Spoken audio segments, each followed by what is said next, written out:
नमस्कार, कहानी बैरल में आपका स्वागत है। लीजिए पेश है बाबू देवकीनंदन खत्री द्वारा लिखित उपन्यास चंद्रकांता, अध्याय 2। तीनों आदमी खिसक कर उनके पास आ बैठे। तेज सिंह ने कहा, हाँ ज्योतिषी जी, जल्दी खुलासा कहिए, शिवदत्त ने क्या धोखा दिया? ज्योतिषी जी ने कहा, महाराज, शिवदत्त का यह कायदा है कि जब कोई भारी काम किया जाता है तो पहले मुझसे जरूर पूछता है, लेकिन चाहे राय दूं या मना करूं, करता है अपने ही मन की और धोखा भी खाता है।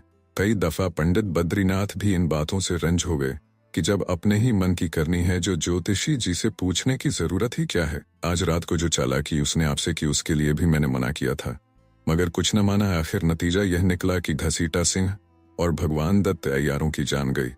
इसका खुलासा हाल मैं तब कहूंगा जब आप इस बात का वादा कर लें कि मुझको अपना अय्यार या साथी बनावेंगे। ज्योतिषी जी की बात सुन कुमार ने तेज सिंह की तरफ देखा। तेज सिंह ने कहा, ज्योतिषी जी, मैं बड़ी खुशी से आपको साथ रखूंगा, परंतु आपको इसके पहले अपने साफ दिल होने की कसम खानी पड़ेगी। ज्योतिषी जी ने तेज सिंह के मन से शक मिटाने के लिए जनेऊ हाथ में लेकर कसम खाई। तेज सिंह ने उठ के उन्हें गले लगा लिया और बड़ी खुशी से अपने अय्यारों की पंगत में मिला लिया। कुमार ने अपने गले से कीमती माला निकाल ज्योतिषी जी को पहना दी। ज्योतिषी जी ने कहा, अब मुझसे सुनिए कि कुमार महल में क्यों कैद किए गए थे और जो रात को खून खराबा हुआ उसका असल भेद क्या है। जब आप लोग लश्कर से कुमारी की खोज में निकले थे तो रास्ते में बद्रीनाथ अय्यार ने आपको देख लिया था। आप लोगों के पहले वे वहां पहुंचे और चंद्रकांता को दूसरी जगह छिपाने की नीयत से उस खोह में उसको लेने गए, मगर उनके पहुंचने से पहले ही कुमारी वहां से गायब हो गई थी और वे खाली हाथ वापस आए। तब नाजिम को साथ ले आप लोगों की खोज में निकले और आपको इस जंगल में पाकर अय्यारी की। नाजिम ने ढेला फेंका था, देवी सिंह उसको पकड़ने गए। तब तक बद्रीनाथ, जो पहले ही तेज सिंह बनकर आए थे, न मालूम किस चालाकी से आपको बेहोश कर किले में ले गए और जिसमें आपकी तबीयत से चंद्रकांता की मोहब्बत जाती रहे और आप उसकी खोज न करें। ज्योतिषी जी की बात सुन कुमार मारे खुशी की उछल पड़े, कहने लगे, हाय क्या गजब किया था, कितना भारी धोखा दिया। अब मालूम हुआ कि बेचारी चंद्रकांता जीती जागती है, मगर कहाँ है इसका पता नहीं। खैर, यह भी मालूम हो जाएगा। अब क्या करना चाहिए, इस बात को सभी ने मिलकर सोचा और यह पक्का किया कि एक महाराज शिवदत्त को तो उसी खोह में जिसमें अय्यार लोग पहले कैद किए गए थे डाल देना चाहिए और दोहरा ताला लगा देना चाहिए, क्योंकि पहले ताले का हाल जो शेर के मुंह में से जुबान खींचने से खुलता है, बद्रीनाथ को मालूम हो गया है, मगर दूसरे ताले का हाल सिवाय तेज सिंह के अभी कोई नहीं जानता। तो कुमार को विजयगढ़ चले जाना चाहिए, क्योंकि जब तक महाराज शिवदत्त कैद हैं लड़ाई न होगी, मगर हिफाजत के लिए कुछ फौज सरहद पर जरूर होनी चाहिए। 3 देवी सिंह कुमार के साथ रहें। 4 तेज सिंह और ज्योतिषी जी कुमारी की खोज में जाएं। कुछ और बातचीत करके सब उठ खड़े हुए और वहां से चल पड़े। दोपहर के वक्त एक नाले के किनारे सुंदर साफ चट्टान पर 2 कमसिन औरतें बैठी हैं। दोनों की मैली फटी साड़ी, दोनों के मुंह पर मिट्टी, खुले बाल, पैरों पर खूब धूल पड़ी हुई और चेहरे पर बदहवासी और परेशानी छाई हुई है। चारों तरफ भयानक जंगल, खूनी जानवरों की भयानक आवाजें आ रही हैं। जब कभी जोर से हवा चलती है तो पेड़ों की सरसराहट से जंगल और भी डरावना मालूम पड़ता है। इन दोनों औरतों के सामने नाले के उस पार एक तेंदुआ पानी पीने के लिए उतरा। उन्होंने उस तेंदुए को देखा, मगर वह खूनी जानवर इन दोनों को ना देख सका, क्योंकि जहां वे दोनों बैठी थीं सामने ही एक मोटा जामुन का पेड़ था। इन दोनों में से एक, जो ज्यादा नाजुक थी, उस तेंदुए को देख डरी और धीरे से दूसरे से बोली, प्यारी सखी, देखो कहीं वह इस पार ना उतर आए। उसने कहा, नहीं सखी, वह इस पार ना आएगा। अगर आने का इरादा भी करेगा तो मैं पहले ही इन तीरों से उसको मार गिराऊंगी, जो उस नाले के सिपाहियों को मार कर लेती आई हूँ। इस वक्त हमारे पास 200 तीर हैं और हम दोनों तीर चलाने वाली हैं। लो, तुम भी एक तीर चढ़ा लो। यह सुन उसने भी एक तीर कमान पर चढ़ाया, मगर उसकी कोई जरूरत न पड़ी। वह तेंदुआ पानी पीकर तुरंत ऊपर चढ़ गया और देखते देखते गायब हो गया। तब इन दोनों में बातें होने लगी। कुमारी, क्यों चपला, कुछ मालूम पड़ता है कि हम लोग किस जगह आ पहुंचे और यह कौन सा जंगल है तथा विजयगढ़ की राह किधर है? चपला कुमारी, कुछ समझ में नहीं आता, बल्कि अभी तक मुझको भागने की धुन में यह भी नहीं मालूम कि किस तरफ चली आई। विजयगढ़ किधर है, चुनारगढ़ कहाँ छोड़ा और नौगढ़ का रास्ता कहाँ है? सिवाय तुम्हारे साथ महल में रहने या विजयगढ़ की हद में घूमने के कभी इन जंगलों में तो आना ही नहीं हुआ। हाँ, चुनारगढ़ से सीधे विजयगढ़ का रास्ता जानती हूँ, मगर उधर मैं इस सबब से नहीं गई कि आजकल हमारे दुश्मनों का लश्कर रास्ते में पड़ा है, कहीं ऐसा ना हो कोई देख ले, इसलिए मैं जंगल ही जंगल दूसरी तरफ भागी। खैर, देखो ईश्वर मालिक है, कुछ न कुछ रास्ते का पता लग ही जाएगा। मेरे बटुए में मेवा है, लो इसको खा लो और पानी पी लो, फिर देखा जाएगा। कुमारी, इसको किसी और वक्त के वास्ते रहने दो, क्या जाने हम लोगों को कितने दिन दुख भोगना पड़े। ये जंगल खूब घना है, चलो बेर मकोई तोड़ खाएं, अच्छा तो ना मालूम पड़ेगा मगर समय काटना है। चपला, अच्छा जैसी तुम्हारी मर्जी। चपला और चंद्रकांता दोनों वहां से उठी, नाले के ऊपर इधर उधर घूमने लगी। दिन दोपहर से ज्यादा ढल चुका था। पेड़ों की छां में घूमती जंगली बेरों को तोड़ती खाती वे दोनों एक टूटे फूटे उजाड़ मकान के पास पहुंची, जिसको देखने से मालूम होता था कि यह मकान जरूर किसी बड़े राजा का बनाया हुआ होगा, मगर अब टूट फूट गया है। चपला ने कुमारी चंद्रकांता से कहा, बहन तुम मकान के टूटे दरवाजे पर बैठो, मैं फल तोड़ लाऊं तो इसी जगह बैठकर दोनों खाएं और इसके बाद तब इस मकान के अंदर घुस कर देखें कि क्या है। जब तक विजयगढ़ का रास्ता न मिले यही खंडहर हम लोगों के रहने के लिए अच्छा होगा, इसी में गुजारा करेंगे। कोई मुसाफिर या चरवाहा इधर से आ निकलेगा तो विजयगढ़ का रास्ता पूछ लेंगे और तब यहाँ से जाएंगे।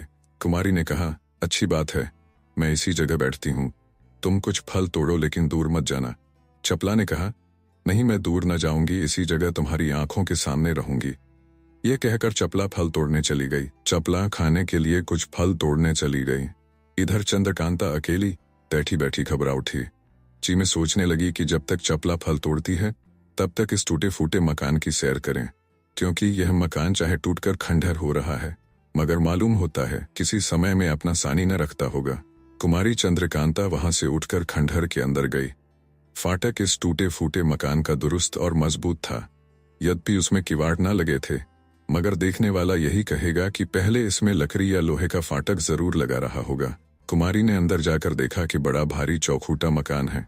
बीच की इमारत तो टूटी फूटी है मगर हाथा चारों तरफ का दुरुस्त मालूम पड़ता है। और आगे बढ़ी, एक दालान में पहुंची जिसकी छत गिरी हुई थी, पर खंबे खड़े थे। इधर उधर ईंट पत्थर के ढेर थे जिन पर धीरे धीरे पैर रखती और आगे बढ़ी। बीच में एक मैदान देख ही पड़ा जिसको बड़े गौर से कुमारी देखने लगी। साफ मालूम होता था कि पहले यह बाग था, क्योंकि अभी तक संगमरमर की क्यारियां बनी हुई थीं।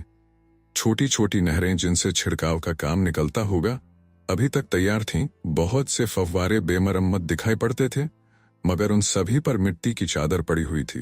बीचों बीच उस खंडहर के एक बड़ा भारी पत्थर का बगुला बना हुआ दिखाई दिया, जिसको अच्छी तरह से देखने के लिए कुमारी उसके पास गई और उसकी सफाई और कारीगरी को देख उसके बनाने वाले की तारीफ करने लगी। वह बगुला सफेद संगमरमर का बना हुआ था और काले पत्थर के कमर बराबर ऊंचे तथा मोटे खंबे पर बैठाया हुआ था।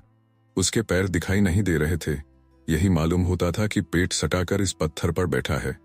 कम से कम 15 हाथ के घेरे में उसका पेट होगा। लंबी चोंच, बाल और पर उसके ऐसी कारीगरी के साथ बनाए हुए थे कि बार बार उसके बनाने वाले कारीगर की तारीफ मुंह से निकलती थी। जी में आया कि और पास जाकर बगुले को देखे। पास गई मगर वहां पहुंचते ही उसने मुंह खोल दिया। चंद्रकांता यह देख घबरा गई कि यह क्या मामला है।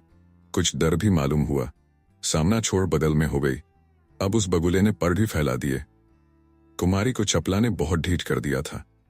कभी कभी जब जिक्र आ जाता तो चपला यही कहती थी कि दुनिया में भूत प्रेत कोई चीज नहीं, जादू मंत्र सब खेल कहानी है, जो कुछ है अय्यारी है। इस बात का कुमारी को भी पूरा यकीन हो चुका था। यही सब बता कि चंद्रकांता इस बगुले के मुंह खोलने और पर फैलाने से नहीं डरी। अगर किसी दूसरी ऐसी नाजुक औरत को कहीं ऐसा मौका पड़ता तो शायद उसकी जान निकल जाती। जब बगुले को पर फैलाते देखा तो कुमारी उसके पीछे हो गई।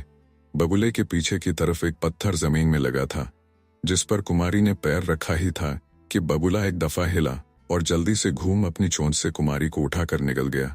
तब घूमकर अपने ठिकाने हो गया, पर समेट लिए और मुंह बंद कर लिया। थोड़ी देर में चपला फलों से झोली भरे हुए पहुंची। देखा तो चंद्रकांता वहां नहीं है। इधर उधर निगाह दौड़ाई, कहीं नहीं। इस टूटे मकान खंडहर में तो नहीं गई है, यह सोचकर मकान के अंदर चली। कुमारी तो बेधड़क उस खंडहर में चली गई थी, मगर चपला रुकती हुई चारों तरफ निगाह दौड़ाती और एक एक चीज तजवीज करती हुई चली।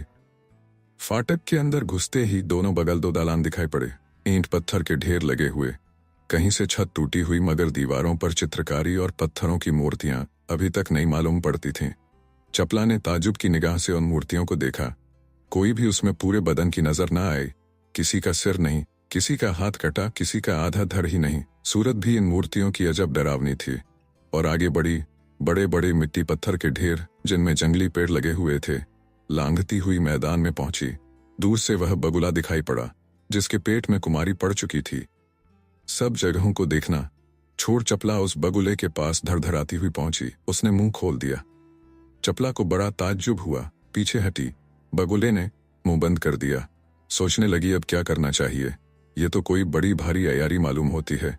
क्या भेद है इसका पता लगाना चाहिए, मगर पहले कुमारी को खोजना उचित है क्योंकि यह खंडहर कोई पुराना तिलिस्म मालूम होता है। कहीं ऐसा न हो कि इसी में कुमारी फंस गई हो। ये सोच उस जगह से हटी और दूसरी तरफ खोजने लगी।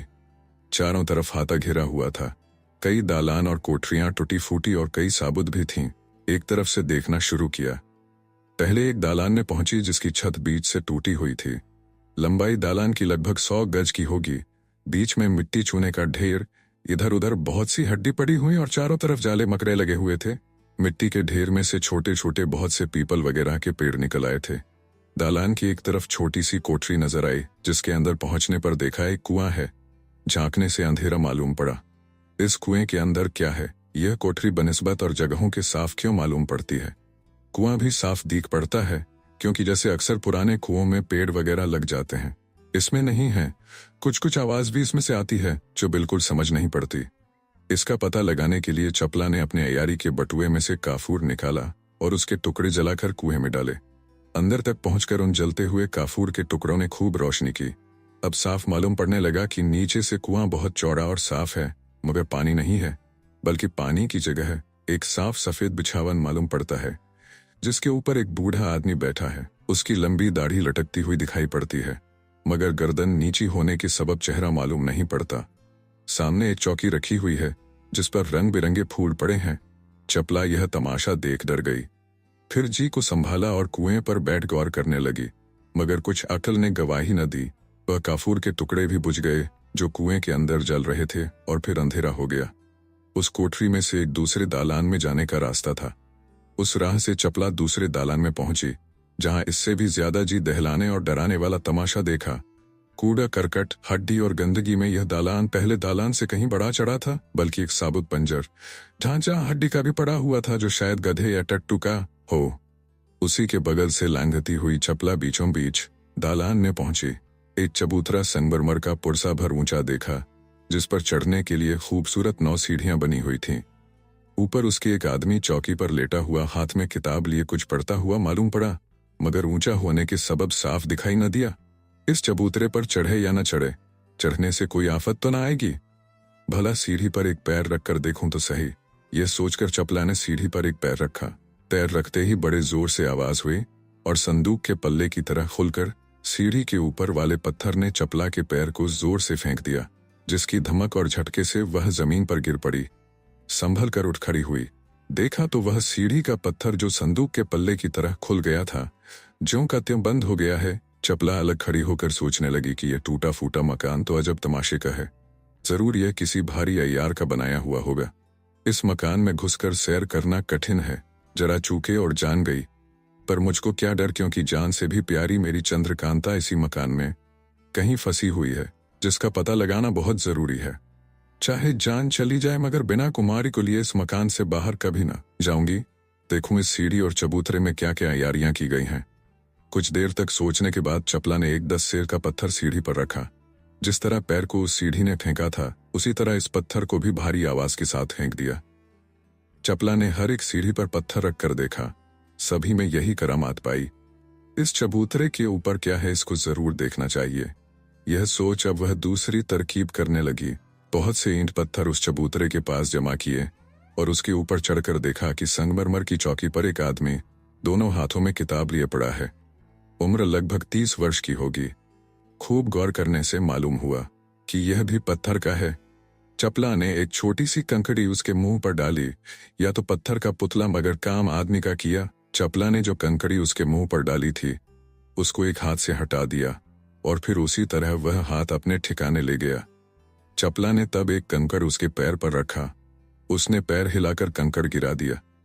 चपला थी तो बड़ी चालाक और निडर, मगर इस पत्थर के आदमी का तमाशा देख बहुत डरी और जल्दी वहां से हट गई। अब दूसरी तरफ देखने लगी। बगल की एक और दालान में पहुंची, देखा कि बीचों बीच दालान के एक तहखाना मालूम पड़ता है।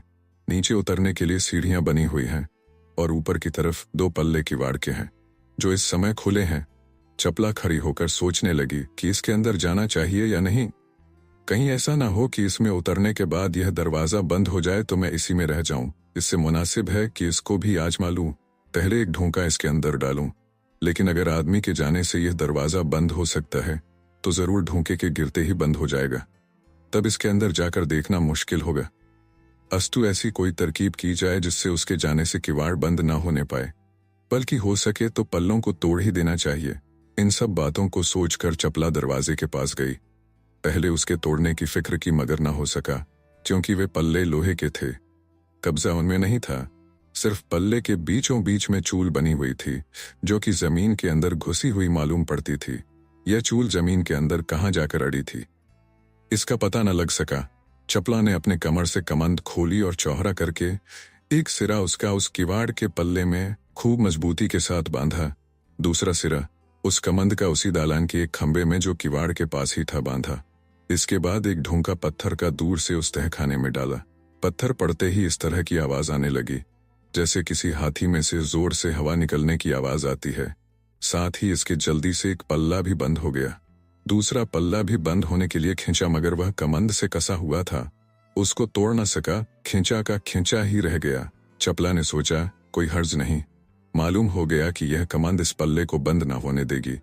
अब बेखटके इसके अंदर उतरो, देखो तो क्या है। ये सोच चपला उस तहखाने में उतरी। चंपा बेफिक्र नहीं है, वह भी कुमारी की खोज में घर से निकली हुई है। जब बहुत दिन हो गए और राजकुमारी चंद्रकांता की कुछ खबर न मिली तो महारानी से हुक्म लेकर चंपा घर से निकली। जंगल जंगल पहाड़ पहाड़ मारी फिरी, मगर कहीं पता न लगा। कई दिन की थकी मांदी जंगल में एक पेड़ के नीचे बैठकर सोचने लगी कि अब कहाँ चलना चाहिए और किस जगह ढूंढना चाहिए, क्योंकि महारानी से मैं इतना वादा करके निकली हूं कि कुंवर वीरेंद्र सिंह और तेज सिंह से बिना मिले और बिना उनसे कुछ खबर लिए कुमारी का पता लगाऊंगी, मगर अभी तक कोई उम्मीद पूरी न हुई और बिना काम पूरा किए मैं विजयगढ़ भी न जाऊंगी, चाहे जो हो देखूं, कब तक पता नहीं लगता। जंगल में एक पेड़ के नीचे बैठी हुई चंपा इन सब बातों को सोच रही थी कि सामने से 4 आदमी सिपाहियाना पोशाक पहने, ढाल तलवार लगाए, एक एक तेगा हाथ में लिए आते दिखाई दिए। चंपा को देखकर उन लोगों ने आपस में कुछ बातें की जिसे दूर होने के सबब चंपा बिल्कुल सुन न सकी, मगर उन लोगों के चेहरे की तरफ गौर से देखने लगी। वे लोग कभी चंपा की तरफ देखते, कभी आपस में बातें करके हंसते, कभी ऊंचे तरफ देखते, जिससे यह मालूम होता था कि ये लोग किसी की राह देख रहे हैं। थोड़ी देर बाद वे चारों चंपा के चारों तरफ हो गए और पेड़ों के नीचे छाया देखकर बैठ गए। चंपा का जी खटका और सोचने लगी कि ये लोग कौन हैं, चारों तरफ से मुझको घेर कर क्यों बैठ गए और इनका क्या इरादा है। अब यहाँ बैठना न चाहिए, ये सोचकर उठ खड़ी हुई और एक तरफ का रास्ता लिया, मगर उन चारों ने न जाने दिया। दौड़कर घेर लिया और कहा, तुम कहाँ जाती हो? ठहरो, हमारे मालिक दमभर में आ जाते हैं, उनके आने तक बैठो। वे आ लें तब हम लोग उनके सामने ले चल के सिफारिश करेंगे और नौकर रखा देंगे। खुशी से तुम रहा करोगी, इस तरह से कहाँ तक जंगल जंगल मारी फिरोगी? चंपा, मुझे नौकरी की जरूरत नहीं जो मैं तुम्हारे मालिक के आने की राह देखूं। मैं नहीं ठहर सकती। एक सिपाही, नहीं नहीं, तुम जल्दी ना करो, ठहरो, हमारे मालिक को देखोगी तो खुश हो जाओगी। ऐसा खूबसूरत जवान तुमने कभी ना देखा होगा, बल्कि हम कोशिश करके तुम्हारी शादी उनसे करा देंगे। चंपा, होश में आकर बातें करो, नहीं तो दुरुस्त कर दूंगी। खाली औरत न समझना, तुम्हारे ऐसे 10 को मैं कुछ नहीं समझती। चंपा की ऐसी बात सुनकर उन लोगों को बड़ा अचंभा हुआ। एक का मुंह दूसरा देखने लगा। चंपा फिर आगे बढ़ी, एक ने हाथ पकड़ लिया। बस फिर क्या था, चंपा ने झट कमर से खंजर निकाल लिया और बड़ी फुर्ती के साथ 2 को जख्मी करके भागी। बाकी के 2 आदमियों ने उसका पीछा किया, मगर कब पा सकते थे। चंपा भागी तो मगर उसकी किस्मत ने भागने न दिया। एक पत्थर से ठोकर खा बड़े जोर से गिरी, चोट भी ऐसी लगी कि उठ न सकी। तब तक ये दोनों भी वहां पहुंच गए। अभी इन लोगों ने कुछ कहा भी नहीं था कि सामने से एक काफिला सौदागरों का आ पहुंचा, जिसमें लगभग 200 आदमियों के करीब होंगे। उनके आगे आगे एक बूढ़ा आदमी था, जिसकी लंबी सफेद दाढ़ी, काला रंग, भूरी आंखें, उम्र लगभग 80 वर्ष की होगी, उम्दे कपड़े पहने, ढाल तलवार लगाए, बर्छी हाथ में लिए, एक बेशकीमती मुश्की घोड़े पर सवार था। साथ में उसकी एक लड़का जिसकी उम्र 20 वर्ष से ज्यादा न होगी, रेख तक न निकली थी। बड़े ठाठ के साथ एक नेपाली टांगन पर सवार था, जिसकी खूबसूरती और पोशाक देखने से मालूम होता था कि कोई राजकुमार है। पीछे पीछे उनके बहुत से आदमी घोड़े पर सवार और कुछ पैदल भी थे। सबसे पीछे कई ऊंटों पर असबाब और उनका डेरा लदा हुआ था। साथ में कई डोलियां थीं, जिनके चारों तरफ बहुत से प्यादे तोड़ेदार बंदूकें लिए चले आते थे। दोनों आदमियों ने जिन्होंने चंपा का पीछा किया था पुकार कर कहा, इस औरत ने हमारे 2 आदमियों को जख्मी किया है। जब तक कुछ और कहे तब तक कई आदमियों ने चंपा को घेर लिया और खंजर छीन हथकड़ी बेड़ी डाल दी। उस बूढ़े सवार ने, जिसके बारे में कह सकते हैं कि शायद सभी का सरदार होगा, 2-1 आदमियों की तरफ देखकर कहा, हम लोगों का डेरा इसी जंगल में पड़े। यहाँ आदमियों की आमदरफ्त कम मालूम होती है, क्योंकि कोई निशान पगडंडी का जमीन पर दिखाई नहीं देता। डेरा पड़ गया। एक बड़ी रावटी में कई औरतें कैद की गईं जो डोलियों पर थीं। चंपा बेचारी भी उन्हीं में रखी गई। सूरज अस्त हो गया। एक चिराग उस रावटी में जलाया गया जिसमें कई औरतों के साथ चंपा भी थी। 2 लौडियां आईं जिन्होंने औरतों से पूछा कि तुम लोग रसोई बनाओगी या बना बनाया खाओगी। सभी ने कहा हम बना बनाया खाएंगे, मगर 2 औरतों ने कहा हम कुछ न खाएंगे, जिसके जवाब में वे दोनों लौंडियां ये कहकर चली गईं कि देखें कब तक भूखी रहती हो। इन दोनों औरतों में से एक तो बेचारी आफत की मारी चंपा ही थी और दूसरी एक बहुत ही नाजुक और खूबसूरत औरत थी, जिसकी आंखों से आंसू जारी थे और जो थोड़ी थोड़ी देर पर लंबी लंबी सांस ले रही थी। चंपा भी उसके पास बैठी हुई थी। पहर रात चली गई। सभी के वास्ते खाने को आया, मगर उन दोनों के वास्ते नहीं जिन्होंने पहले इनकार किया था। आधी रात बीतने पर सन्नाटा हुआ।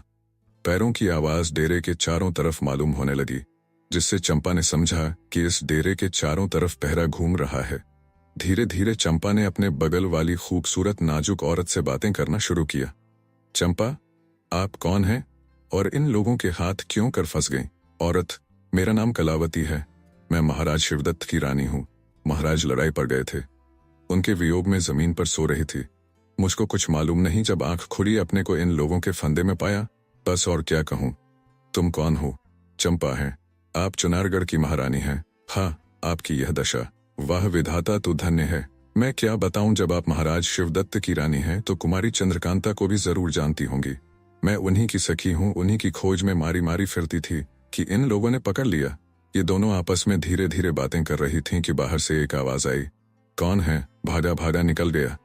महारानी डरी, मगर चंपा को कुछ खौफ न मालूम हुआ। बात ही बात में रात बीत गई। दोनों में से किसी को नींद न आई। कुछ कुछ दिन भी निकल आया।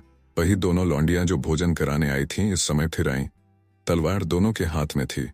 इन दोनों ने सधी से कहा, चलो पारी पारी से मैदान हो आओ। कुछ औरतें मैदान गईं, मगर ये दोनों अर्थात महारानी और चंपा उसी तरह बैठी रहीं। किसी ने जिद भी न की। तहर दिन चढ़ाया होगा कि इस काफिले का बूढ़ा सरदार एक बूढ़ी औरत को लिए इस डेरे में आया जिसमें सब औरतें कैद थीं। बुढ़िया इतनी ही हैं या और भी? सरदार, बस इस वक्त तो इतनी ही हैं। अब तुम्हारी मेहरबानी होगी तो और हो जाएंगी। बुढ़िया, देखिए तो सही मैं कितनी औरतें फंसा लाती हूँ। हाँ, अब बताइए किस मेल की औरत लाने पर कितना इनाम मिलेगा? सरदार, देखो ये सब एक मेल में है। इस किस्म की अगर लाओगी तो 10 रुपए मिलेंगे। चंपा की तरफ इशारा करके, अगर इस मेल की लाओगी तो पूरे 50 रुपए। महारानी की तरफ बताकर, अगर ऐसी खूबसूरत हो तो पूरे 100 रुपए मिलेंगे। समझ गई बुढ़िया? हाँ, मैं बिल्कुल समझ गई। इन सभी को आपने कैसे पाया? सरदार, यह जो सबसे खूबसूरत है इसको तो एक खो में पाया था। बेहोश पड़ी थी और यह कल इसी जगह पकड़ी गई है। इसने 2 आदमी मेरे मार डाले हैं। बड़ी बदमाश है। बुढ़िया, इसकी चितवन ही से बदमाशी झलकती है। ऐसी ऐसी अगर 3-4 आ जाएं तो आपका काफिला ही बैकुंठ चला जाए। सरदार, इसमें क्या शक है? और वे सब जो हैं कई तरह से पकड़ी गई हैं। एक तो वह बंगाल की रहने वाली है। इसके पड़ोस ही में मेरे लड़के ने डेरा डाला था। अपने पर आशिक करके निकाल लाया। ये 4 रुपए की लालच में फंसी हैं और बाकी सभी को मैंने उनकी मां, नानी या वारिसों से खरीद लिया है। बस चलो अब अपने डेरे में बातचीत करेंगे। मैं बूढ़ा आदमी बहुत देर तक खड़ा नहीं रह सकता। बुढ़िया, चलिए। दोनों उस डेरे से रवाना हुए। इन दोनों के जाने के बाद सब औरतों ने खूब गालियां दी। मुए को देखो, अभी और औरतों को फंसाने की फिक्र में लगा है। न मालूम यह बुढ़िया इसको कहां से मिल गई। बड़ी शैतान मालूम पड़ती है। कहती है, देखो मैं कितनी औरतें फंसा लाती हूँ। हे परमेश्वर, इन लोगों पर तेरी भी कृपा बनी रहती है। न मालूम यह डायन कितने घर चौपट करेगी। चंपा ने उस बुढ़िया को खूब गौर करके देखा और आधे घंटे तक कुछ सोचती रही। मगर महारानी को सिवाय रोने के और कोई धुन न थी। हाय, महाराज की लड़ाई में क्या दशा हुई होगी, वे कैसे होंगे, मेरी याद करके कितने दुखी होते होंगे। धीरे धीरे यही कह के रो रही थी। चंपा उनको समझाने लगी, महारानी सब्र करो, घबराओ मत, मुझे पूरी उम्मीद हो गई, ईश्वर चाहेगा तो अब हम लोग बहुत जल्दी छूट जाएंगे। क्या करूं, मैं हथकड़ी बेड़ी में पड़ी हूं, किसी तरह ये खुल जाती तो इन लोगों को मजा चखाती। लाचार हूं कि ये मजबूत बेड़ी सिवाय कटने के दूसरी तरह खुल नहीं सकती, और इसका कटना यहाँ मुश्किल है। इसी तरह रोते कलपते आज का दिन भी बीता। शाम हो गई। बूढ़ा सरदार फिर डेरे में आ पहुंचा जिसमें औरतें कैद थीं। साथ में सवेरे वाली बुढ़िया, आफत की पुड़िया, एक जवान खूबसूरत औरत को लिए हुए थी। बुढ़िया, मिला लीजिए। अव्वल नंबर की है या नहीं? सरदार, अव्वल नंबर की तो नहीं। हाँ, दूसरे नंबर की जरूर है। 50 रुपए की आज तुम्हारी बोहनी हुई, इसमें शक नहीं। बुढ़िया, खैर 50 ही सही, यहाँ कौन गिरह की जमा लगती है, कल फिर लाऊंगी, चलिए। इस समय इन दोनों की बातचीत बहुत धीरे धीरे हुई। किसी ने सुना नहीं, मगर होठों के हिलने से चंपा कुछ कुछ समझ गई। वह नई औरत जो आज आई बड़ी खुश दिखाई देती थी। हाथ पैर खुले थे, तुरंत ही इसके वास्ते खाने को आया। इसने भी खूब लंबे चौड़े हाथ लगाए, बेखट के उड़ा गई। दूसरी औरतों को सुस्त और रोते देख हंसती और चुटकियां लेती थी। चंपा ने जी में सोचा, यह तो बड़ी भारी बला है, इसको अपने कैद होने और फंसने की कोई फिक्र ही नहीं। मुझे तो कुछ खुटका मालूम होता है। कल की तरह आज की रात भी बीत गई। लोंडियों के साथ सुबह को सब औरतें पारी पारी मैदान भेजी गईं। महारानी और चंपा आज भी नहीं गईं। चंपा ने महारानी से पूछा, आप जब से इन लोगों के हाथ फंसी हैं, कुछ भोजन किया या नहीं? उन्होंने जवाब दिया, महाराज से मिलने की उम्मीद में जान बचाने के लिए दूसरे तीसरे कुछ खा लेती हूँ, क्या करूं, कुछ बस नहीं चलता।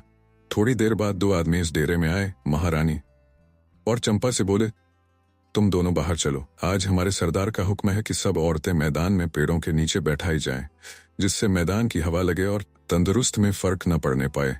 यह कह दोनों को बाहर ले गए। वे औरतें जो मैदान में गई थीं, बाहर ही एक बहुत घने महुए के तले बैठी हुई थी। ये दोनों भी उसी तरह जाकर बैठ गई। चंपा चारों तरफ निगाह दौड़ा कर देखने लगी। दोपहर दिन चढ़ आया होगा। वही बुढ़िया जो कल एक औरत ले आई थी, आज फिर एक जवान औरत कल से भी ज्यादा खूबसूरत लिए हुए पहुंची। उसे देखते ही बूढ़े मियाँ ने बड़ी खातिर से अपने पास बैठाया और उस औरत को उस जगह भेज दिया जहां सब औरतें बैठी हुई थीं। चंपा ने आज इस औरत को भी बारीक निगाह से देखा। आखिर उससे न रहा गया। ऊपर की तरफ मुंह करके बोली, मी सगमता, हम पहचान गए। वह औरत जो आई थी चंपा का मुंह देखने लगी। थोड़ी देर के बाद वह भी अपने पैर के अंगूठे की तरफ देख और हाथों से उसे मलती हुई बोली, चप कला छठ में बाप रूफस। आप सुन रहे थे कहानी बैरल से बाबू देवकीनंदन खत्री द्वारा लिखित उपन्यास चंद्रकांता, अध्याय 2। वीडियो पसंद आया तो इसे लाइक करिए और चैनल को भी सब्सक्राइब कीजिए। धन्यवाद।